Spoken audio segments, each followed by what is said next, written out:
Exercise 4.1 K1 question देखिए। 5 more than thrice of a number, किसी numbers के thrice से 5 मोर, यानी लेट करेंगे, let the number be X. मान लीजिए वो जो नंबर है वो एक्स है, एक्स कुछ भी हो सकता है, 5 हो सकता है, 10 हो सकता है, 9 हो सकता है, 11 हो सकता है, कुछ भी हो सकता है। अब 5 more than thrice of a number, अगर नंबर x है तो उसका थ्राइस क्या होगा 3x, और उससे 5 मोर देन है यानी 3x + 5। ये हमारा एक इक्वेशन बनके तैयार हो जाएगी। इस सेंटेंस को इसमें कन्वर्ट करना मेकिंग ऑफ अलजेब्रिक एक्सप्रेशन कहलाता है। ठीक है, इसमें छोटा सा एग्जांपल था, आगे थोड़ी सी टफ आएंगी, उसमें देखिएगा आपको कैसे समझना है। 5 मोर देन यानी 5 ज़्यादा है, थ्राइस ऑफ अ नंबर किसी नंबर के थ्राइस से। ठीक, दूसरा क्वेश्चन देखिए। 12 subtracted from 5 times of C, C capital C लिखा है, C for cat. 12 subtracted from के बाद वाली डिजिट पहले लिखी जाती है 5 टाइम्स सी, 5 टाइम्स सी का मतलब 5c, और 12 सब्ट्रैक्ट कर दिया गया यानी -12। ये हमारी इक्वेशन बनके तैयार हो गई, 5c - 12। इस तरीके से आपको इक्वेशन फॉर्म करनी, पहले आपने ये बनाई थी, अब आपकी ये। ठीक है, क्वेश्चन नंबर K1 बहुत ईजी है। उसके बाद हम टॉपिक्स को देखेंगे जो हमारे पास है कि मोनोमियल क्या होते हैं, बाइनोमियल क्या होते हैं, ट्राइनोमियल क्या होते हैं। ठीक है, मोनोमियल का मतलब सिंगल टर्म यानी 3x 2xy 5x², 4z, ये सब सिंगल टर्म। ये एक्स वाई भी मल्टीप्लाई होकर सिंगल ही टर्म बन गया है। ठीक है, बाइनोमियल का मतलब 2 term, 3x + 4y 5x + 9z 3x - 2y। Binomials का मतलब 3x + 4y 5x + 9z 3x - 2y, और मान लीजिए लिख दिया 5x² - 2z²। ये सब बाइनोमियल है। जिस किसी में एक साइन आ जाएगा बीच में वो सब बाइनोमियल हो जाएंगे। इसमें देखिए कोई भी साइन नहीं है, जब तक कोई भी साइन ना हो तब तक मोनोमियल है। मान लीजिए यहाँ लिखा हो 5xyzmnop, तो भी ये एक मोनोमियल है क्योंकि कोई भी साइन नहीं है, कोई चीज़ अलग नहीं है, पूरा एक टर्म है। यहाँ पे क्या है, एक टर्म ये है, दूसरा टर्म ये है, एक टर्म ये है, दूसरा टर्म ये है, तो ये बाइनोमियल हो गए 2 टर्म वाले। ऐसे ही ट्राइनोमियल में 3 टर्म आ जाएंगे, 3x + 2y + z x² + 2yz + 3x। ठीक है, अब देखिए x² अलग होता है और x अलग होता है। ठीक है, x y z 3 टर्म हो गए तो trinomial, x² y z x 3 term हो गए यानी 2 साइन। ट्राइनोमियल का मतलब 2 साइन होंगे, बाइनोमियल का मतलब 1 साइन होगा, और मोनोमियल का मतलब 9 साइन होंगे। ठीक है, इस तरीके से इस बात को समझने की कोशिश करिए कि क्या होते हैं मोनोमियल, बाइनोमियल और ट्राइनोमियल। दूसरा क्वेश्चन देखिए। 12 subtracted from 5 times of C, C capital C लिखा है, C for cat. 12 subtracted from के बाद वाली डिजिट पहले लिखी जाती है 5 टाइम्स सी, 5 टाइम्स सी का मतलब 5c, और 12 सब्ट्रैक्ट कर दिया गया यानी -12। ये हमारी इक्वेशन बनके तैयार हो गई, 5c - 12। इस तरीके से आपको इक्वेशन फॉर्म करनी, पहले आपने ये बनाई थी, अब आपकी ये। ठीक है, क्वेश्चन नंबर K1 बहुत ईजी है। उसके बाद हम टॉपिक्स को देखेंगे जो हमारे पास है कि मोनोमियल क्या होते हैं, बाइनोमियल क्या होते हैं, ट्राइनोमियल क्या होते हैं। ठीक है, मोनोमियल का मतलब सिंगल टर्म यानी 3x 2xy 5x², 4z, ये सब सिंगल टर्म। ये एक्स वाई भी मल्टीप्लाई होकर सिंगल ही टर्म बन गया है। ठीक है, बाइनोमियल का मतलब 2 term, 3x + 4y 5x + 9z 3x - 2y। Question number देखिए K2। ठीक है, क्वेश्चन नंबर K2 है आपका, identify the terms in the following algebraic expression. इस अलजेब्रिक एक्सप्रेशन में टर्म्स पहचानिए। तो टर्म 3x एक टर्म है, 4y एक टर्म है, एक्स स्क्वायर एक टर्म है, 3y स्क्वायर एक टर्म है, बीच में तो साइन लगा हुआ है, ये भी साइन है।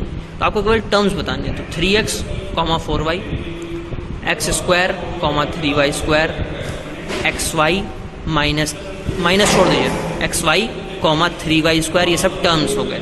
ये आपका क्वेश्चन नंबर K2 है, जिसमें आपको टर्म्स के बारे में बताना है। अब देखिए क्वेश्चन नंबर 3, K3 का part, classify the following as monomials, binomials और ट्राइनोमियल्स। तो देखिए आपको बताया जिसमें कोई भी साइन ना हो वो मोनोमियल होता है, जिसमें 2 साइन हो, ये देखिए एक साइन ये, एक साइन ये, तो ये ट्राइनोमियल हो गया है। 9 साइन का मतलब मोनोमियल, 1 साइन का मतलब बाइनोमियल और 2 साइन का मतलब ट्राइनोमियल। यहाँ देखिए 2 साइन है, 2 साइन का मतलब बाइनोमियल। ये देखिए ये साइन इसका तो है लेकिन बीच में कोई साइन नहीं है। जैसे ये था, इसका साइन प्लस था, आपको दिख नहीं रहा है लेकिन इसका साइन प्लस था, तो सिंगल टर्म है इसलिए मोनोमियल। ये भी मोनोमियल, ये बाइनोमियल और ये ट्राइनोमियल। इसके बाद भी किसी को मोनोमियल, बाइनोमियल, ट्राइनोमियल में कोई डाउट हो तो पूछ सकता है। ये दोनों मोनोमियल हैं, ये और ये मोनोमियल हैं, इसमें साइन है, इसमें साइन नहीं है। लेकिन आप देखिए किसी के पास भी प्लस तो होता ही, ये प्लस का था, ये माइनस का था, बीच में कोई साइन नहीं हो, इसका मतलब वो मोनोमियल होता है। ठीक है, आगे इतनी बात समझ में। ये क्वेश्चन देखिए, बोल रहा है K4 क्वेश्चन है, find the coefficient of y। y का कोफिशिएंट निकालना, यानी y के साथ में जो कुछ भी है उसको हम क्या बोलेंगे, कोफिशिएंट। इसको छोड़ दीजिए, ये एक अलग टर्म है, ये एक अलग टर्म है, क्योंकि बीच में साइन लगा हुआ है।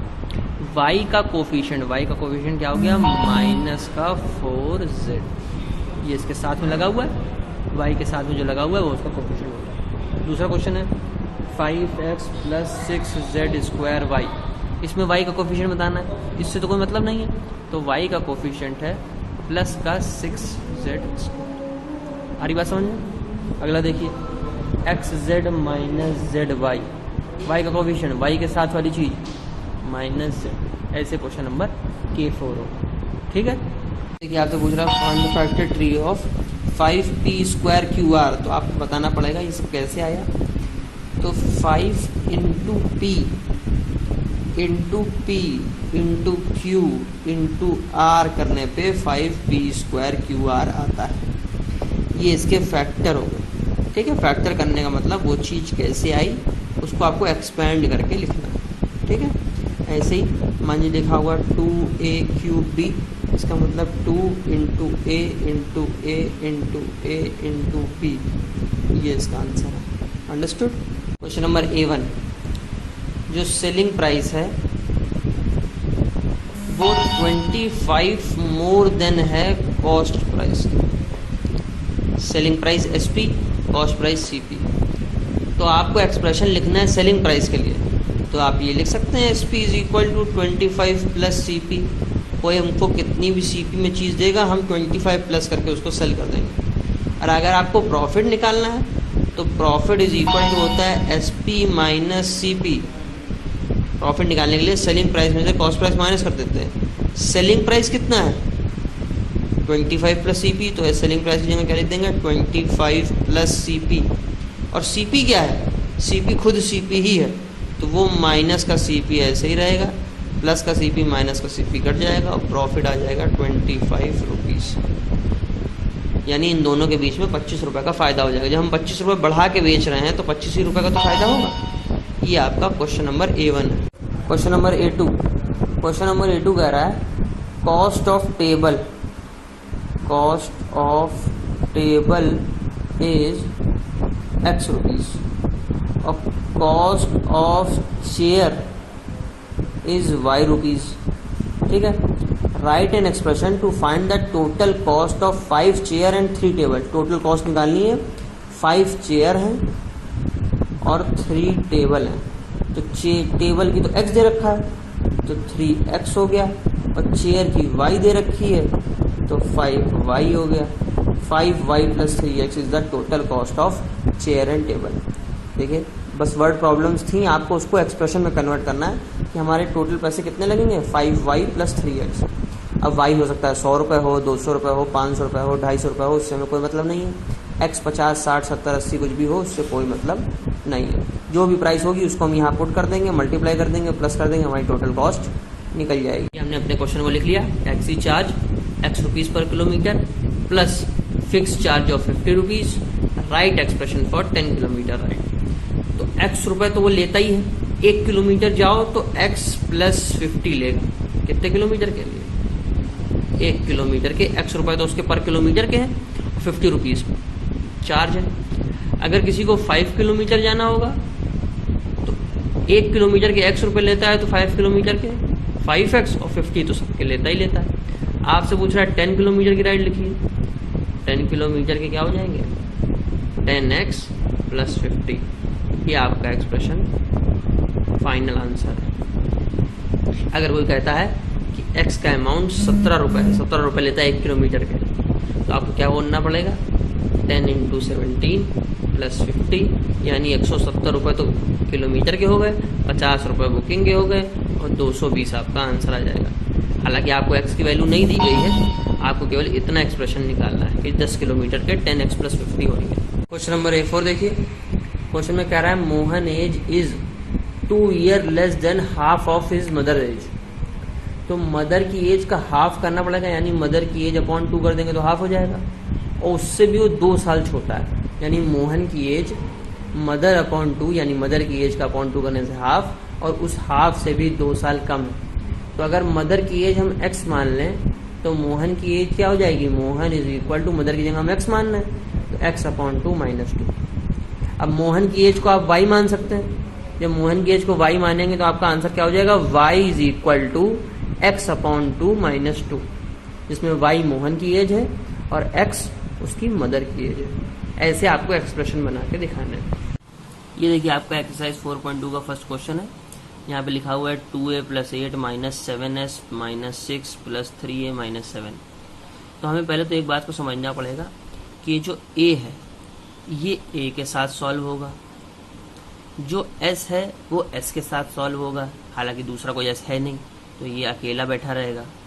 और ये कांस्टेंट नंबर होते हैं, सिंपल नंबर न्यूमेरिकल होते हैं, ये आपस में एक साथ सॉल्व होंगे। तो हम लोग क्या करेंगे, 2a और 3a, 3a देखिए प्लस का है, सबके साइन उसके पहले लिखे होते हैं। 3a भी प्लस का है, 2a के पहले कुछ नहीं है, इसका मतलब भी प्लस है, तो 2a 3a प्लस हो गए क्या हो जाएंगे? 5a। 7s के साथ कोई खेलने वाला नहीं है, 7s अकेला बैठा रहेगा, इससे कोई छेड़छाड़ नहीं होगी। और यहाँ प्लस का 8 है और माइनस का 6 है। आपके पास 8 बॉल्स थी, 6 बॉल्स चली गई तो कितनी बची? 2 बॉल्स, यानी 2 बॉल्स हमारे पास प्लस की बची। और यहाँ देखिए माइनस का 7 है, 2 थी और 7 चली गई तो माइनस का 5 बचा। 7 प्लस माइनस माइनस, साइन आता है ग्रेटर का, साइन आ गया ग्रेटर का, 7 माइनस 2 5 हो गया। ये आपका फाइनल आंसर है। ठीक है, क्वेश्चन जरा नेक्स्ट क्वेश्चन देखिए, 2x plus 7 minus 3 minus 2x plus 4x, यानी ये 2x, ये भी x, ये भी x, ये सारे एक साथ सॉल्व होंगे। 2x और 2x माइनस हो गया तो 0x बचा, 0x में 4x प्लस हो गया तो प्लस का 4x हो गया, यानी ये दोनों आपस में कैंसिल हो गए और ये केवल बच गया। अब 7 माइनस 3 प्लस का 4, ये साइन का ध्यान रखिएगा, 7 था प्लस का और 3 था माइनस का, इन दोनों में बड़ा कौन है?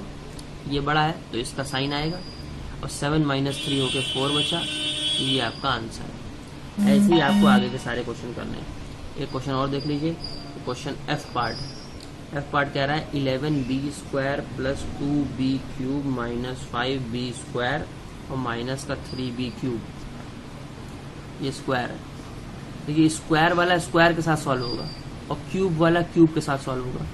11b स्क्वायर में से 5b स्क्वायर चले गए तो बचे 6b स्क्वायर, ठीक है, और 2b स्क्वायर क्यूब है प्लस का, 3b क्यूब है माइनस का, इन दोनों में बड़ा कौन है? ये बड़ा है तो माइनस का साइन, और 3 में से 2 गया तो 1b क्यूब, ये आपका आंसर। ये देखिए 5a प्लस 4 और 5a प्लस 3 को ऐड करना है, तो इसके लिए हम लोग क्या करेंगे, 5a प्लस 4 लिखेंगे और उसके जस्ट a के नीचे a, भी a है और नंबर के नीचे नंबर। अब ये कोइंसिडेंस की बात थी कि यहाँ भी 5a था, यहाँ भी 5a था, यहाँ 6a भी होता तो उसको नीचे लिखते, यानी a वाले एक लाइन में, नंबर एक लाइन में, इनको ऐड करना है। तो 5a 10a और 4 + 3 7। अगर इसमें यहाँ मान लीजिए 4 के बाद यहाँ 7 होता तो 11 आता, तो हम इसमें कैरी नहीं देते, क्योंकि नंबर्स बिल्कुल अलग रहेंगे और वेरिएबल्स बिल्कुल अलग रहेंगे। ABCD बिल्कुल अलग, किसी का कैरी किसी के पास नहीं जाएगा। ठीक है, ये बात का ध्यान रखना है।